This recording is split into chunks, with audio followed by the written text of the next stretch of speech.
Hello everyone and welcome back to My Opinion. Now, before this game, the best T20 game I'd ever watched in my view or the best white ball game I'd ever watched in my view, was the last group stage, the last group game in IPL 2014 between the Mumbai Indians and the Rajasthan Royals.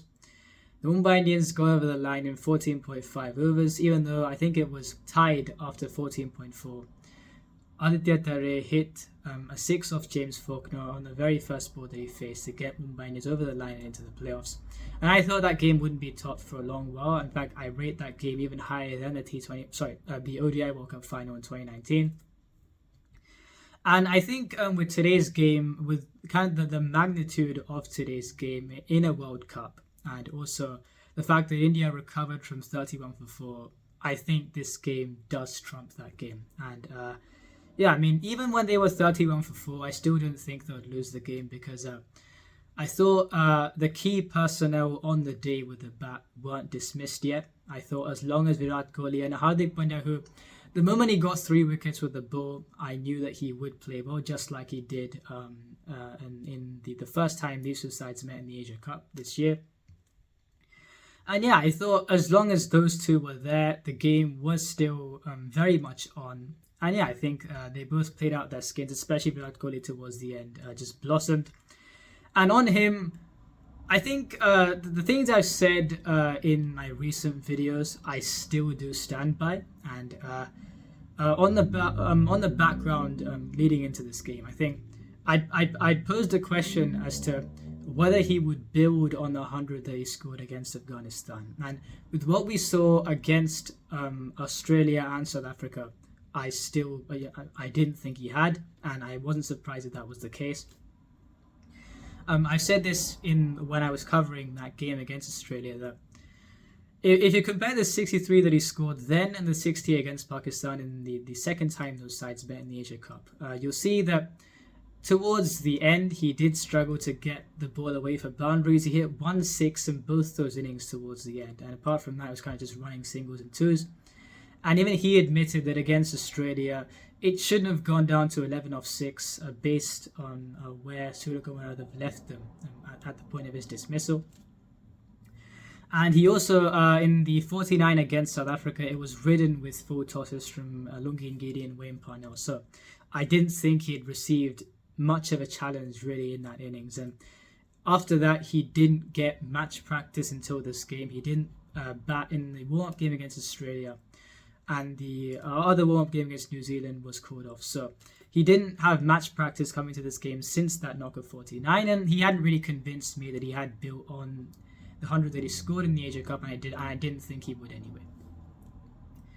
But this innings, I think, I'd said that the 60 against Pakistan was a very highly respected innings, and I respected it a lot, despite the fact that you could tell that he wasn't near his best. And I still don't think he's near his best now. I just think when he plays against Pakistan, there's just something that clicks. I think with how he was playing before this year, you could kind of expect those knocks. I thought his game was in much better order than it is now. So I think you could kind of still expect those knocks. Whereas the 60 against Pakistan, I kind of wasn't surprised that he played that knock. But again, I'm very pleasantly surprised that he's blossomed here in the way that he has.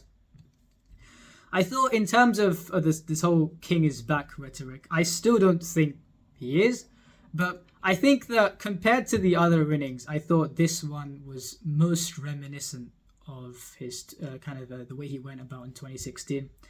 And yeah, this innings was magnificent. And I'm still stunned because if this attack bowled to their potential, the Pakistan attack, this is the best attack in this competition by far. And yet, someone who is not near his best, I thought today he played out of his skin. He absorbed the pressure at the start. I think it was on, 12 or 20 or something. And then the over that Mohammad Nawaz was hit for 20. I think Hardik Pandya hit 2 sixes, Virat Kohli maybe hit 1. And since then, they both went on their way. And Virat Kohli at the end blossomed. I thought the 60 hit of Haris Rauf was incredible, the first 6. And yeah, I thought the second 6 that he hit was vital in bringing India closer to victory. I thought the moment the second 6 went over fine leg and it was 16 to win off the last over and Mohammad Nawaz bowling, I thought India had won by that point despite the very eventful last over, which I'll get to. And yeah, a magnificent knock from Virat Kohli. I still look, the questions are still there, and I think it's in cricket terms. I don't think that. Of course, this is a magnificent innings, but I don't necessarily think this spells success against other opposition. But on the day and against this opposition, he really has been the best, I think. And this was an unbelievable innings today. And yeah, I mean, after 31 for 4, as I said, I still didn't think India would lose the game at that point. And it took a lot to win this game. And Virat Kohli and Hardik Pandya managed to recover admirably to get them over the line. And on Pakistan, I think they should feel very happy with their performance. I think with losing Mohammad Rizwan and Babar Azam early, two players who've, I think, scored 50% of their runs in T20Is this year. Losing them early in a part of the world where they don't have a great record, I thought it was a huge setback early on. And with getting to 159 for 8, a more than competitive total, I thought they recovered brilliantly. And also with the ball, I knew that they would give their all, and did exactly that. And I reiterate, I think, look, I will get to the intricacies of this in a bit, but I think if an attack bows to its potential, I think this attack probably is the best in this competition. And I don't think they could have done much more than what they did today. So I don't think Pakistan should feel disheartened at all about this game. And yeah, I'll get into the intricacies in a bit.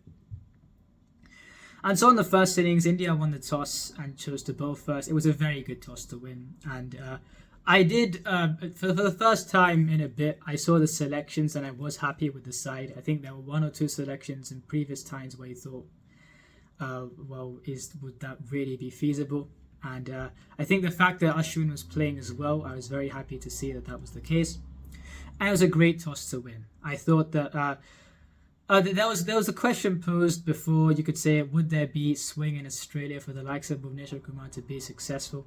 And the good news is there is. There was quite some swing today, especially in the first innings. And I thought Bhuvneshwar Kumar and Arshdeep Singh were outstanding in the top. And Babar Azam and Mohammad Rizwan being dismissed within the first 4 overs was a huge setback to Pakistan. And I thought the recovery was very good. I thought India were a bit tardy in the middle phase. The strike was being rotated, and also the boundaries as well came along with that. And I think there was a spell where there were at least 8 or 9 run overs at a stretch, and that's the reason why that aided Pakistan's recovery during that phase. And yeah, Shan Masood carried the bat 52 or 42. I thought his innings was vital. He had to really stay there in order to kind of arrest the fall of wickets that may have been there after the likes of Babar Azam and Mohammad Rizwan were dismissed. And for the first 30 odd runs of his innings, Iftikhar Ahmed did not look convincing at all. But I thought his 4 sixes, 1 off R. Ashwin and 3 off Akshar Patel, really injected the momentum, I thought, in that 12th over. And it got them to 91 for 2 at the end of that stage. And at that point, Rohit Sharma did look a bit frustrated. I didn't think that Pakistan would go on the ascendancy here, but I still thought that they had recovered very well from the setbacks that they'd suffered at the start. Unfortunately for them, the moment Mohammad Shami dismissed Iftikhar Ahmed, I wasn't surprised that India came back. And you could say that, without their 2 linchpins, they did admirably well to get to 159 for 8. But you could also say that the fact that their middle order hasn't been getting runs showed. I thought that with Shadab Khan and Mohammad Nawaz playing well in the Tri-Series in New Zealand, it seemed as though they'd found some salvation in that situation, but I didn't think they had. I think facing the likes of Mohammad Shami in Australia was going to be a completely different ball game, and I thought, despite the fact that they did play well in the Tri-Series, Mohammad Nawaz scored 42 off 19 or 20, I think, against India, and the second time they met in the Asia Cup. But I thought today it would have been too much of an ask, and it did prove to be. Shadab Khan, Haider Ali, Mohammad Nawaz and Asif Ali didn't do much with the bat. and from 91 for 2, a recovery which was very good. Unfortunately, the middle order also did show its colours when they went to 125 for 7. And really at the end, it was Shaheen Shah Afridi and Haris Rauf who got those quick runs, along with Shan Masood getting 1 or 2 boundaries to get Pakistan to 159 for 8. Now, again, as I said, this was a more than competitive total, and I think they should be really proud of that effort. And I still didn't think they were favourites to win at this point, since it just didn't look as intimidating. I thought if you're looking at this scorecard, 2 batsmen have got 50s and the others have got phone number scores. I thought, yes, India are coming up against a better bowling attack, but at the same time, Pakistan are coming up against better batsmen. So I thought it was a balance where it is possible for kind of the better batting side to cope better, despite the fact that they are coping with an attack that is very good. And so yeah, I still didn't think this looked as intimidating as it may have seemed. And I think in the second inning, now before I talk about the second innings, I thought that even though Akshar Patel gave 21 runs in the 1 over that he bowled, with the way Pakistan collapsed after that point, I don't think you could really scapegoat him for the 159. I thought towards the end, when he didn't bowl towards the end, India should have done a better job in restricting the runs when it was effectively the bowlers that they kind of gave a lot of runs to. And yeah, I thought 159 after having them 125 for 7 is very disappointing, and I don't necessarily think it was Akshar Patel's fault that happened.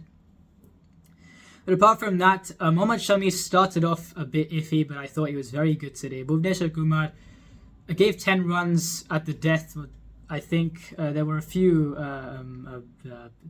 it says 1 for 22 and 4. I think he gave 10 runs at the death in the end, but apart from that, he was very good today. Arshdeep Singh got hit a bit at the end, but with the breakthroughs that he got today, he was very good. And yeah, I mean, pretty much apart from that 21 run over, everyone kind of had respectable figures. In a day where it was bad for the spinners, well, apart from the finger spinners, you could say, I thought R. Ashwin did an admirable job in his 3 overs, none for 23, and I think he only conceded that 1-6, which yielded the 10 run over. So I thought he was very good today, and I thought India wouldn't have been too disheartened going into the break, despite the fact that they would realize they've kind of given Pakistan quite some hope. And with the Indian innings, now both the openers didn't get out to Shaheen, but I thought that especially with the way the first over went, I thought that it was great signs. Now the reason why I'm saying this is because I said this before. When before India went out to bowl, you're telling Arshdeep Singh and Bhuvneshwar Kumar to kind of give a very good performance, which is what they did. And what Pakistan would have been telling Shaheen was that if you saw what happened in the T20 World Cup, as well as what happened in the 2019 ODI World Cup against New Zealand, I think he preys on the fear of the batsman, and I think especially in the T20 World Cup with the way it went, I think that a large part of kind of what he does is you're not expecting him to give a stock standard performance. You're expecting him to kind of prey on the fear of the opposition. The crowd gets behind him, and he combines that skill with that kind of lift that he would get by sensing that. And that's exactly what happened against India. Now, I thought from the first over, I thought the key for Rohit Sharma and KL Rahul was to kind of stay calm. And despite the fact that I didn't think they'd do much in this game, I knew they wouldn't get out to Shaheen, and even more so after that first over, because despite the fact that he only gave 17 runs in their first 3 overs, and despite the fact that Pakistan did get 4 wickets in the first 37 balls of the innings, I thought that they would have relied on Shaheen Afridi to do what he did in the last T20 World Cup against India, really prey on that fear. But I thought they were relatively calm against him, and because of that, I thought it was kind of a stock standard performance from Shaheen. He didn't bowl badly by any means in the first 3 overs. But I think this Pakistan side, I think they rely on Shaheen Afridi to kind of prey on the opposition's fear and dominate. The moment he kind of gives a stock standard performance, I think that it doesn't maximize the output of the attack. Yes, the other bowlers did very well, but a large part of their attack is Shaheen to strike fear at the top. So I thought with that first over, even though the openers were dismissed early on, I knew they wouldn't be dismissed by Shaheen, and that was a good sign kind of going into the innings. And look, he isn't a great bowler at the death. He already hadn't had the day that he was hoping to have, not by figures, well, rather not by economy rate, but he would have wanted to strike fear into the opposition, which in today's case, that didn't quite happen. And yeah, I thought I wasn't surprised that he was hit for 17 runs in his last over. He's not a great bowler at the death, and I thought a set Virat Kohli did kind of play on that. So yeah, I'm not exactly surprised that he had the day that he did have today. And yeah, it took a huge recovery from India, Virat Kohli and Hardik Pandya to get to where they got to. A very frenetic last over, really. I thought the choice of delivery from Mohammad Nawaz wasn't quite there, despite the fact that I do understand why Pakistan fans wouldn't be too happy by the no ball call, or the fact that the ball hit the stumps and they ran 3.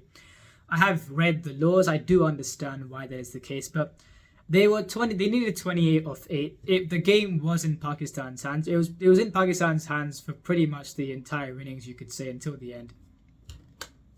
And I thought the first 6 that Haris Rauf conceded was an unbelievable shot over long on. But I thought with the second 6 that he conceded, he pretty much put the game in India's hands. And when it was 16 off the last over with the left off spinner, it was going to be very difficult for Pakistan to win from that stage. And it was a very frenetic last over, but India got over the line in the end. So yeah, a magnificent game, the best T20 game I've ever seen. And I thought both sides would be, I think India, by winning the game, would be very happy, obviously. And for Pakistan, I don't think they could have done any more than what they did today. Haris Rauf bowled brilliantly today, and for pretty much the most part. Unfortunately, I just thought with him giving that 6 off the last ball of his quota, you could see by his reaction as well, I think you did sense that the game was in India's hands by the end of that over. And yeah, I think that they would be disappointed that they didn't win this game. And I do think playing against South Africa would be a huge challenge for them, I think. But yeah, I thought that a brilliant game to watch, in India would be very happy they won this game. I think they'd be buoyed by the fact that they won this game. And if they beat South Africa, you'd think that would be India in the semis. Just one more thing. I think it's easy in hindsight to say that Babar Azam should have finished off Mohammad Nawaz's quota earlier on, but I do understand why he delayed him, because if you're comparing this game to the first game of the Asia Cup, you'd see one similarity, that Hardik Pandya was there at the end in both innings. And I think since he destroys left arm off spin, there would have been that fear in the captain's mind. And I think with 28 off 8 to get, he would have expected Haris Rauf to close things off better. As I said, he couldn't have done anything about the first 6, but I thought the second 6 was a bit disappointing from a bowling perspective. And yeah, I thought 16 to defend for Mohammad Nawaz was going to be very difficult. And it was a bit of a frenetic last over, yes, but had Hardik Pandya not been dismissed, things would have probably been quite a bit less frenetic. And yeah, another outstanding game for him today as well, Hardik Pandya. As I said, I wasn't surprised that he would bat well today based on what he did with the ball. It was kind of a similarity from that first game in the Asia Cup. And I've said this many times, but the new Hardik is way better than the old one. The sense of responsibility that he has. There's a reason why he's led an underdog really in Gujarat Titans to their first IPL title in their debut season. And the fact that against Pakistan, he's been showing some great maturity, and I think he's been showing that against all opposition. So yeah, that's him. I'm not surprised that he's played this knock today at all. If you enjoyed this video, please like and subscribe. Please share the video with your friends, and remember, this is my opinion. What's yours?